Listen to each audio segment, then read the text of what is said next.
Halo,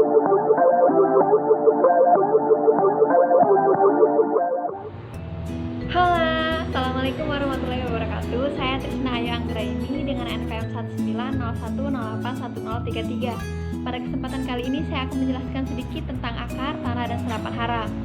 Yang pertama ada akar. Air diserap tanaman melalui akar bersama-sama dengan unsur-unsur hara yang terlarut di dalamnya. Kemudian diangkut ke bagian atas tanaman, terutama pada daun, melalui pembuluh silem. Pembuluh silem pada akar, batang, dan daun merupakan suatu sistem yang kontinu, yang artinya berhubungan satu sama lain.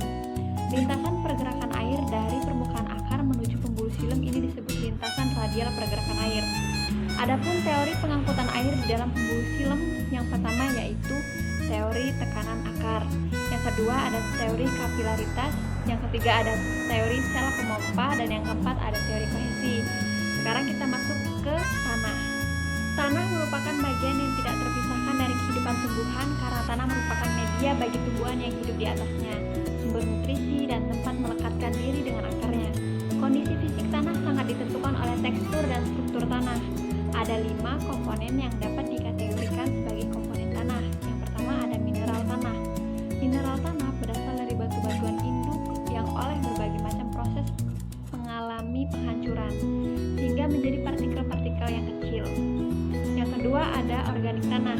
Bahan organik di dalam tanah berasal dari tumbuhan dan hewan-hewan yang telah mati, yang telah mengalami penghancuran dan pembusukan oleh serangga dan mikroba. Komponen organiknya akan masuk ke dalam tanah dan merupakan bagian dari tanah tersebut. Kemudian ada air dan larutan tanah. Air dalam tanah merupakan komponen yang sangat penting bagi kehidupan tumbuhan yang tumbuh di atasnya. Yang keempat ada atmosfer tanah. Udara yang mengisi rongga-rongga antar partikel tanah disebut sebagai atmosfer tanah. Yang kelima ada organisme tanah. Organisme yang hidup di dalam tanah dapat dimasukkan sebagai bagian dari tanah itu sendiri.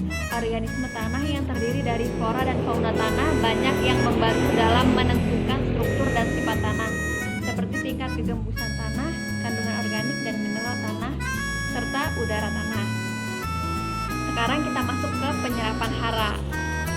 Unsur hara berada di dalam tanah baru dapat diserap tanaman apabila terjadi kontak dengan akar tanaman. Secara umum, mekanisme gerakan unsur hara dari larutan tanah ke permukaan akan dikelompokkan menjadi 3 model.